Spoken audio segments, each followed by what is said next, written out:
Cool. Hello, everyone. So, do I have a clicker? Ah, here it is. I'm just blind.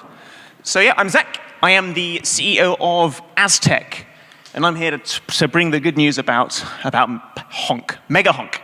So, who here has heard of Aztec? Hey.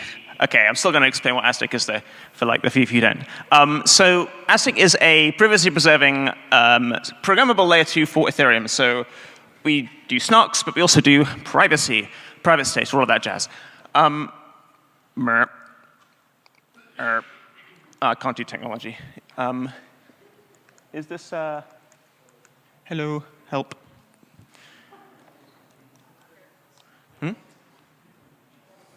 Ah.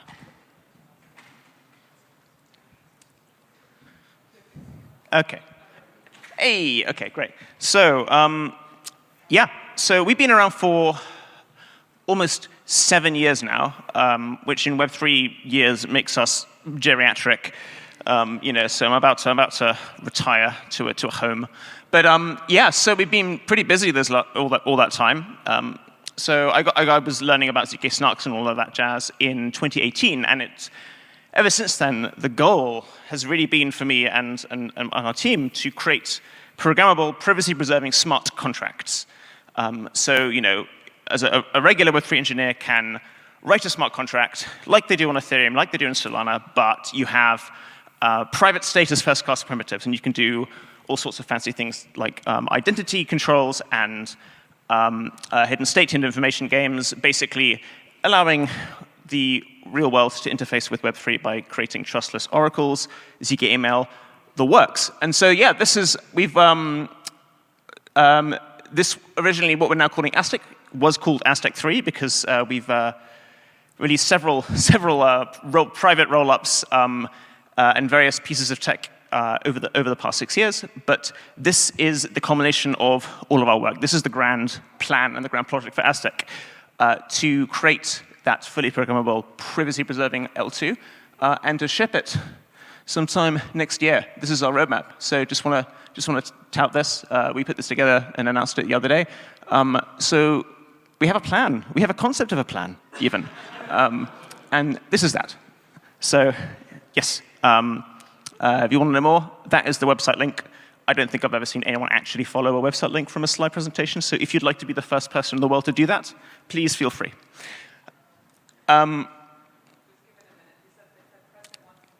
Okay. Well, the laser pointer's more jet lagged than I am.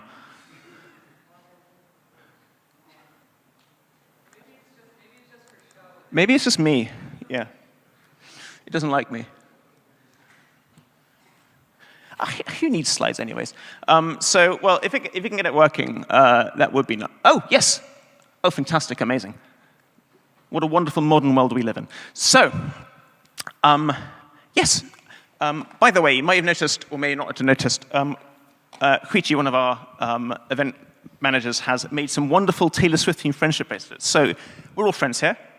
This is the 11th ZK Summit I've been to, I believe. So who would like a Aztec-themed friendship bracelet?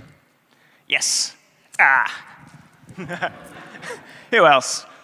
Ah. Any more? OK, right at the back. Let's see if I can do that. Ah, almost. OK. All right. You ready for some plonk? Yeah. I didn't hear that. Yeah. Woo! You see, I like to raise the expectations of everyone before crushing their dreams with boring cryptography and maths. So, what do I want to talk about? What the hell is privacy? What the hell is art? And OK, so I want to talk about a few things before getting into what the hell is MegaPlonk, because the ZK snark landscape is extremely diverse these days, and a lot of previous systems are very much becoming tailored to quite specific use cases on the various trade-off space. And so at Aztec, we made some pretty specific choices to satisfy some specific requirements that I want to talk about, and also maybe shill Aztec slightly as well. So, privacy. What do we even mean by privacy in a blockchain context? Do we mean what is a hidden transaction? So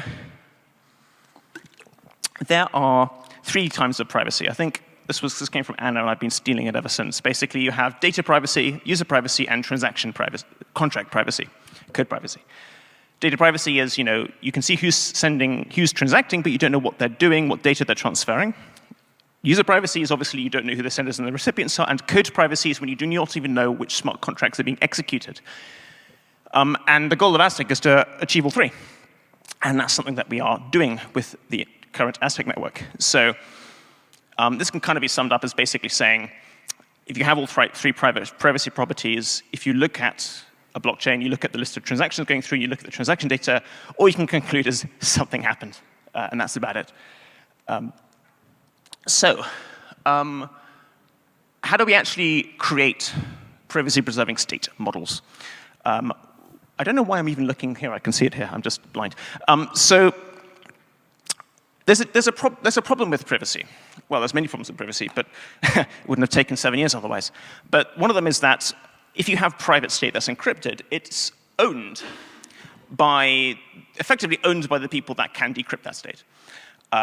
And that can be a problem with things like shared global states. How do you create a decentralized exchange with a total liquidity supply if that thing is encrypted? Because, well, who owns the decryption keys? And you can solve that kind of thing with very, very complicated multi-party computations, or you can just be a bit lazy about it and have a hybrid system where you have individual user state, which is private, but you also have protocol state for things like decentralized exchanges, which can be public. And you have composability between the private and public aspects. Basically, things like you in this example, you'd have a public token transfer function and a private token transfer function. And so basically, you can selectively disclose information if you want to, but you can keep it private. Like the way that we refer to this pattern is very much the concept of privacy for the user, but transparency for the protocol, which generally we think is the best of all worlds, because when you have decentralized protocols, you do want to be able to apply oversight to them, and if they're hiding their data, that's hard to do. So the Aztec contract model is you have these private functions and public functions. They modify different state trees in the Aztec network. So you've got this unspent transaction object tree that handles the private side, and on the public side, you have a more regular Ethereum-based account tree.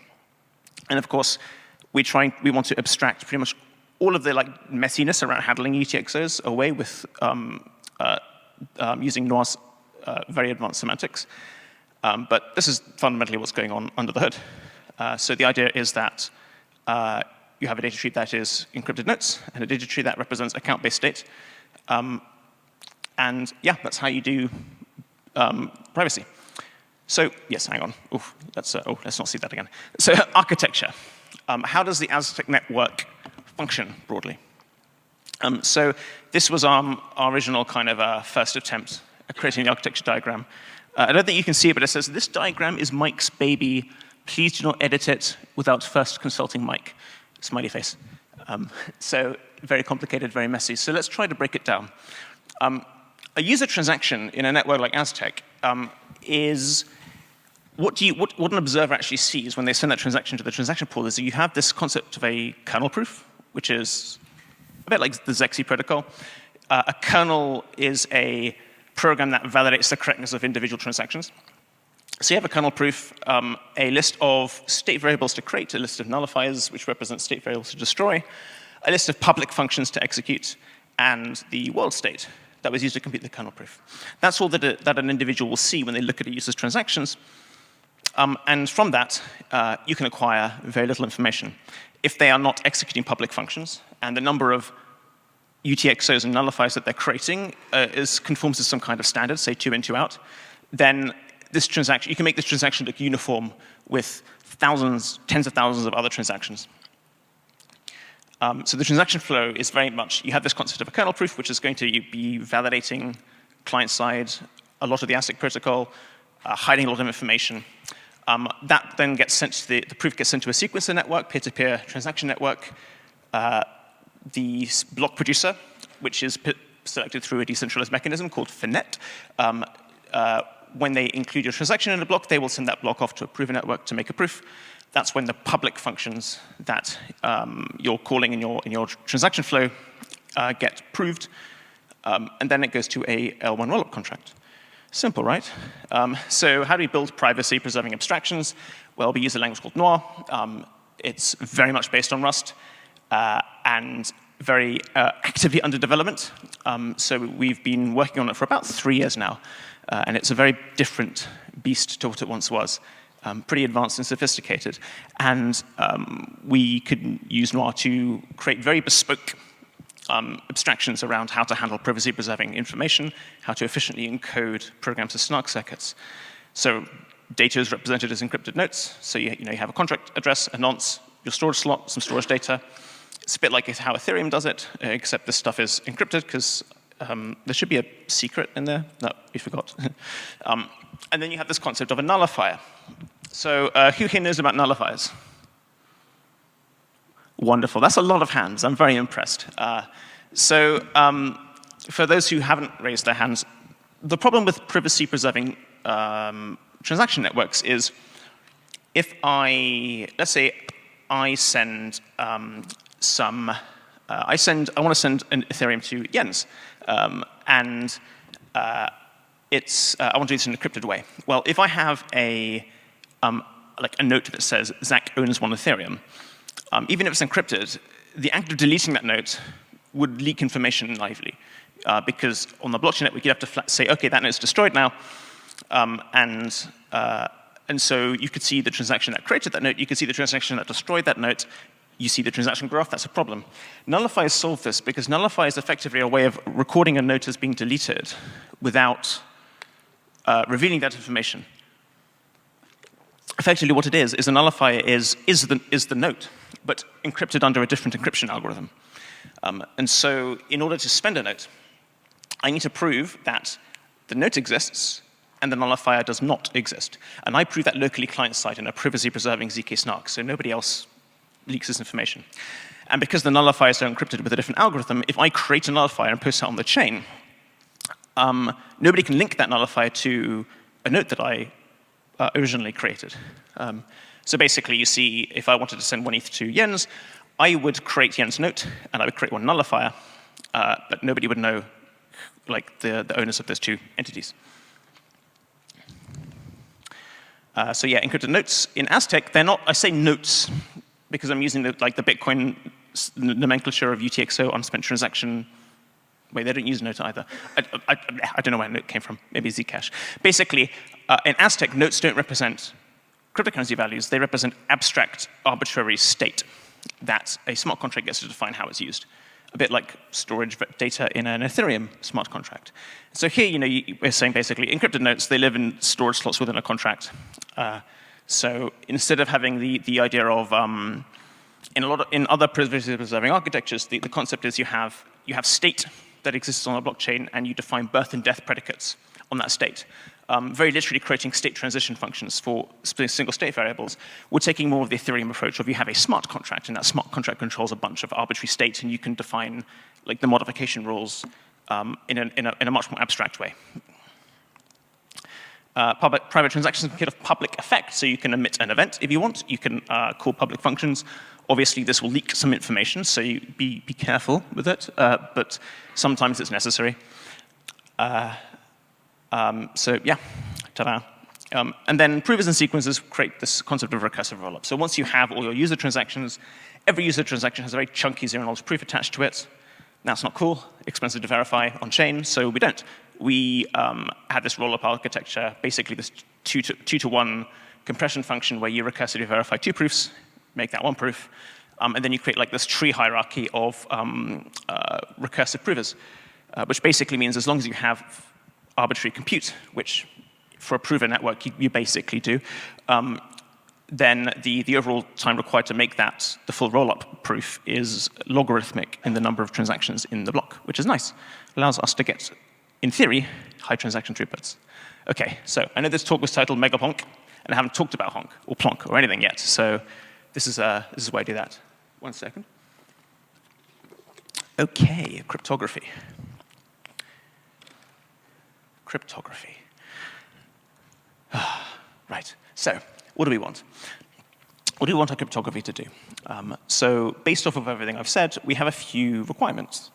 because we are focusing on privacy, we need to do fast client-side proving because we don't want to have users share information with other people.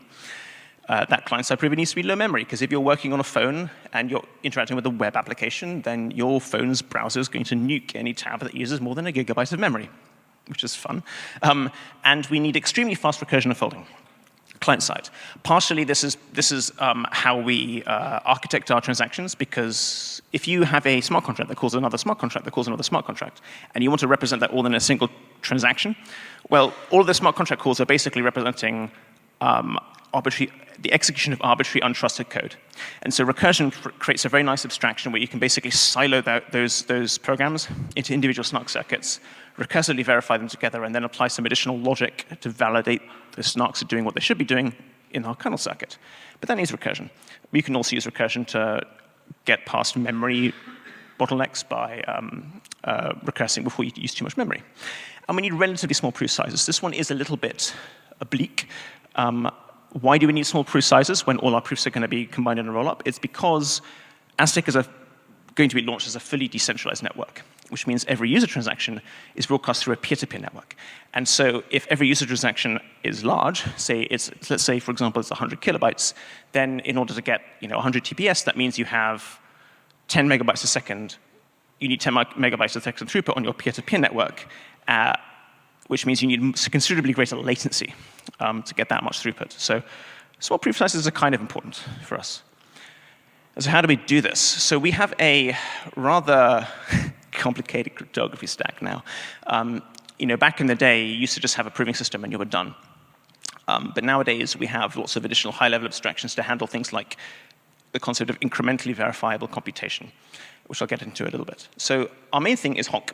Honk stands for highly optimized Plonk. It's an iteration of the, both the Plonk protocol from 2019 and the HyperPlonk paper from a couple of years ago. Basically, it's take the original Plonk paper, replace the check, the quotient testing check, where we check some quotient polynomial is zero modulo vanishing polynomial, and replace that with a sumcheck protocol. Why do we do that? Well, I'll get into that, actually. Add a lookup protocol, add a bunch of custom gates, and boom, Bob's your uncle. Protogalaxy is an incrementally verifiable computation scheme produced by RL and Liam. It's an iteration of Protostar. And it's very, very efficient at folding Honk instances. Specifically, it's efficient at folding arbitrary Honk instances. By instance, I mean circuit. So you can have 1,000 different circuits. You can fold them all together, and it does the job perfectly, which is a very rare property of folding schemes. But then we have something called Goblin Plonk. So if you subject your brain to be rotted on crypto Twitter, you might have heard this phrase before. So Goblin Plonk is a computation deferral scheme, acceleration scheme. Basically, Protogalaxy requires some expensive computations to be proven inside a circuit. These things called non-native elliptic curve operations, they're very painful to do. We don't like to do them. We like to be lazy. So we have this protocol to basically transform these difficult computations into easy computations, which I'll get into a bit. And then we have this thing called the data bus, which is how to transfer information efficiently between multiple steps of an incrementally verifiable computation scheme.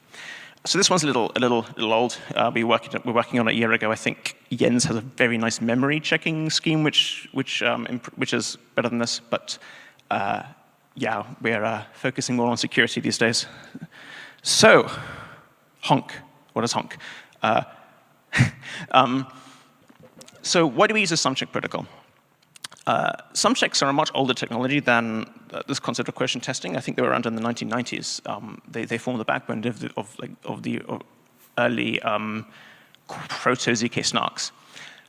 But it fell out of favor because back in the day they had some problems. Specifically, in order to efficiently prove and verify sumchecks, you need a multilinear polynomial commitment scheme, which is a more complicated beast than a univariate polynomial commitment scheme.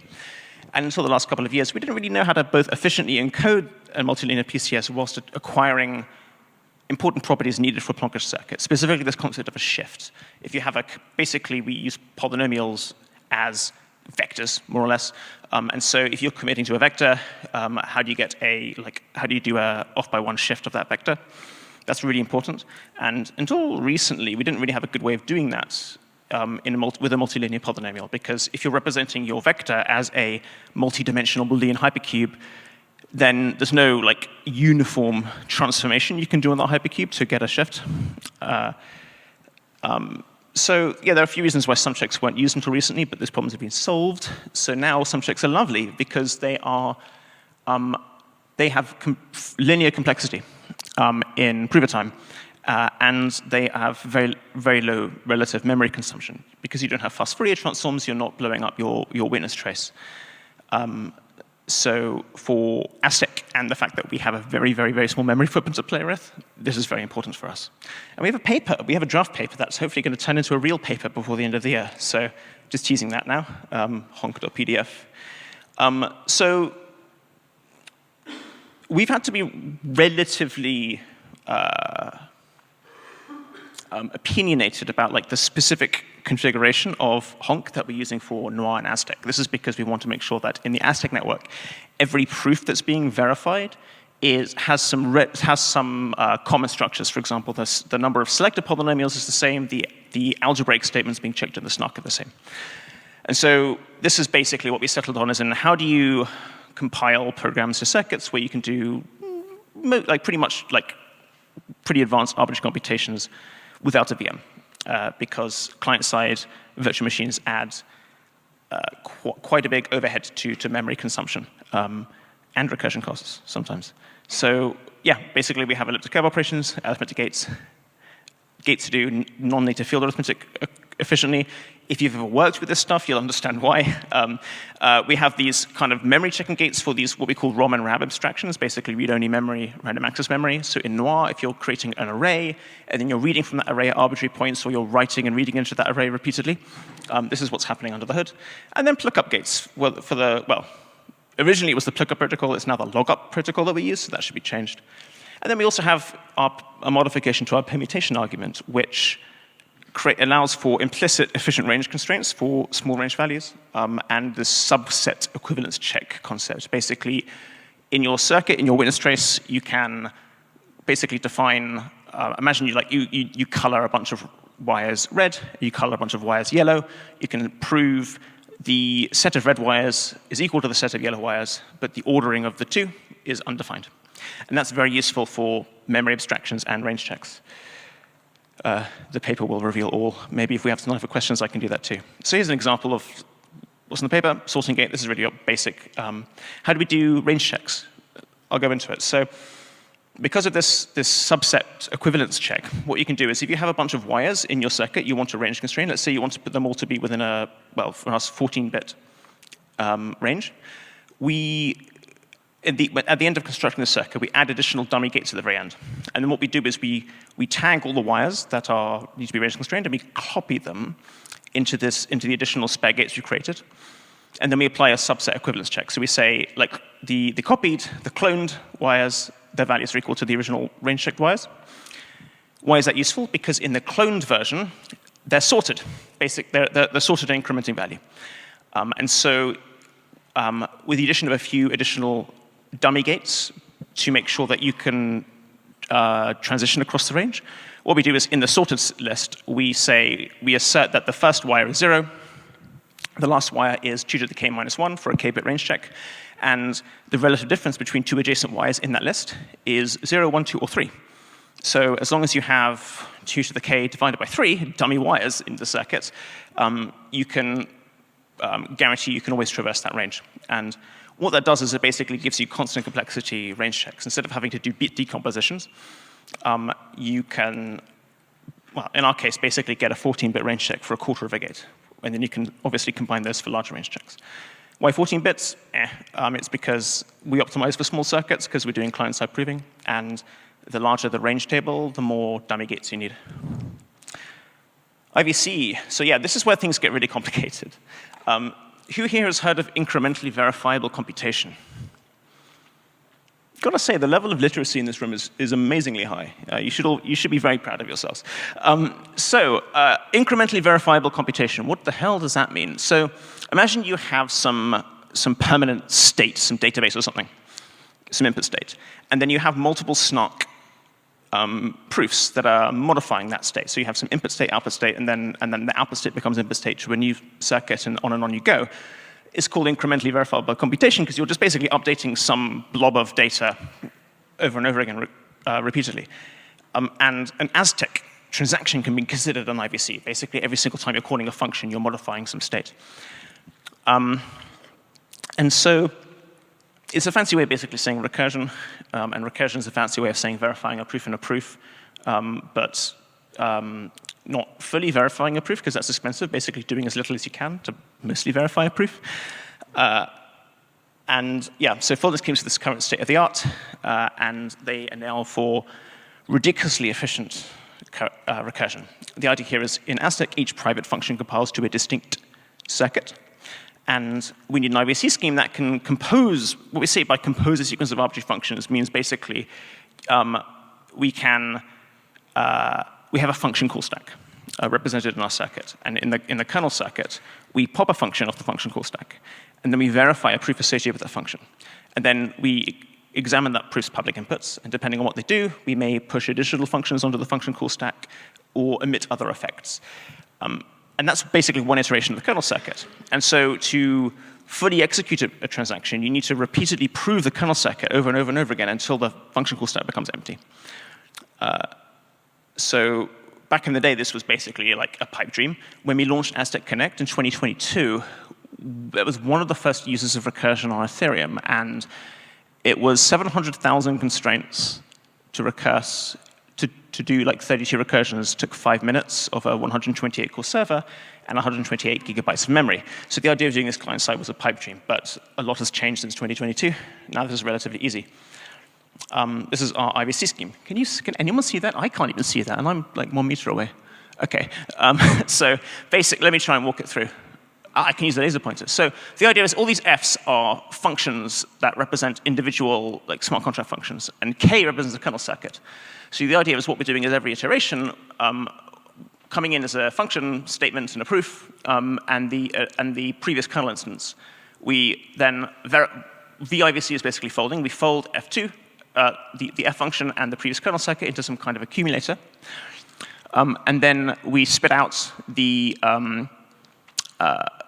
basically all the side effects that have been created from the transaction, as well as the newly created accumulator. And the idea is you repeat that process over and over and over and over again until we get to this concept of what we call a sealing circuit, which is basically where we add in the zero knowledge. Because zero knowledge is somewhat expensive. We don't want to do it unless we have to.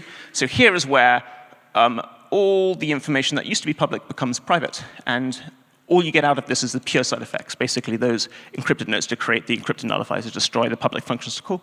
Everything else gets hidden away. So you don't even know who's sending the transaction. And then that gets sent to a rollup, which verifies this absolute nightmare in something we call a tube circuit. What's Goblin? Oh dear. How much time have I got? What? A few minutes. Wonderful. So what the hell is Goblin Plonk? So I think at one point it was basically a fever dream that turned into a sort of a protocol that is, I think we're getting a paper out end of the year. I call this a computation accelerator.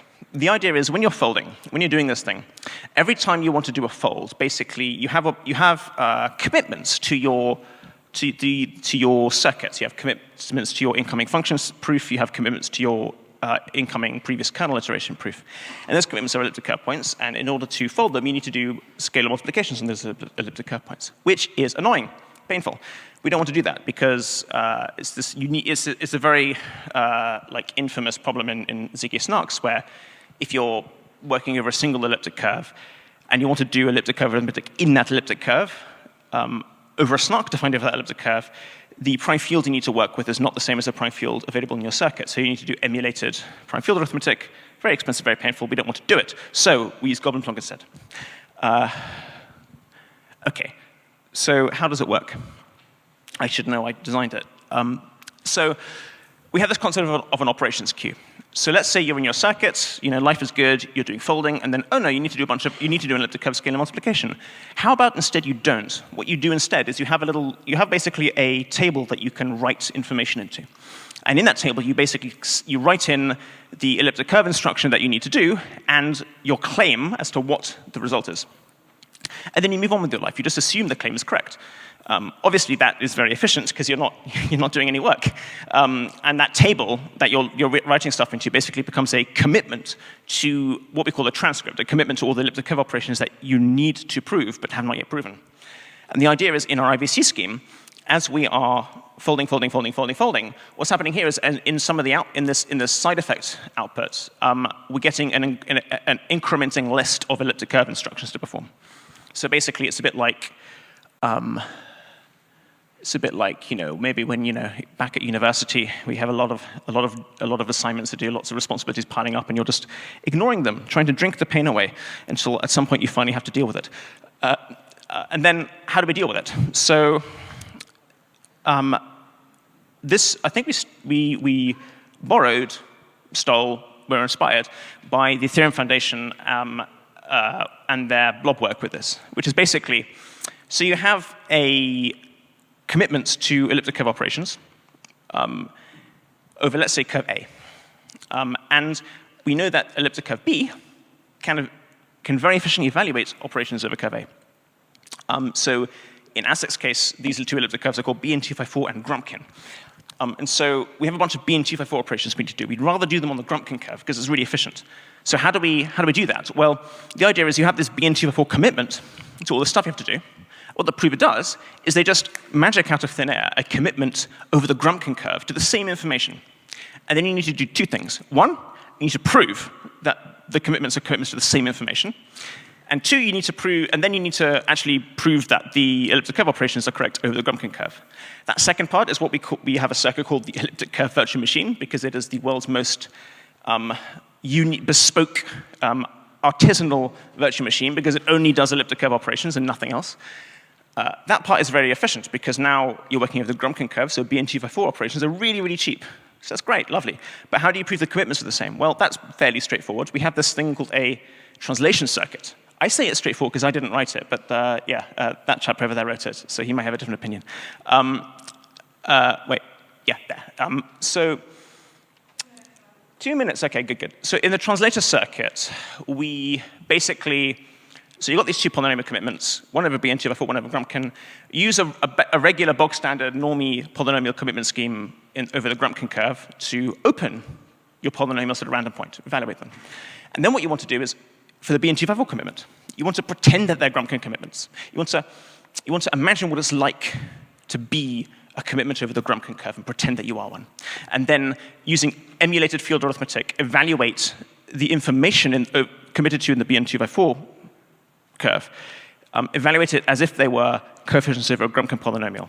And that's actually relatively easy to do. You just create a snark circuit that does some non-native field arithmetic to do that step.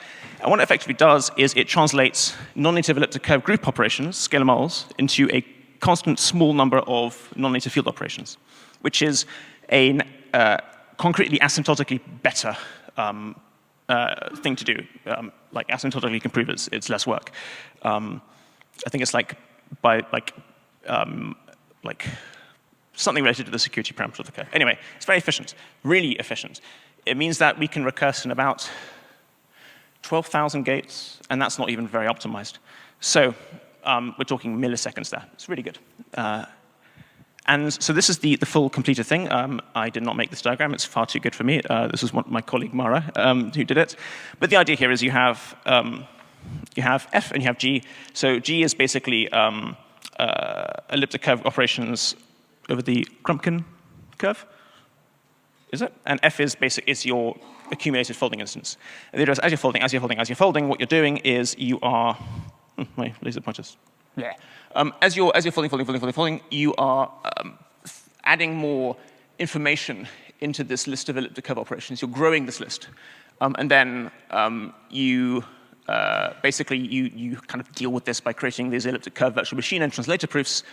And so basically the output of an Aztec user transaction is the proof of correctness for all of this IVC stuff, which is where all the real logic of what you're doing is encoded. And then these two proofs, ECC VM and translator. Yeah, it's pretty efficient. At least it's efficient on the client side. Verifying this stuff on the server is less so, but we're working on that. It's not really a big problem because we have a lot of resources at play there. And so, yeah, that's basically a very brief overview of MegaHonk. Papers coming out soon.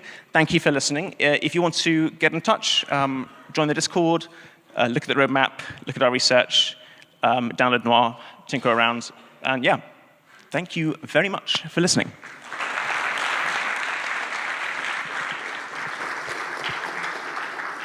Alrighty, we have some time for questions. Does anyone have any questions? Okay.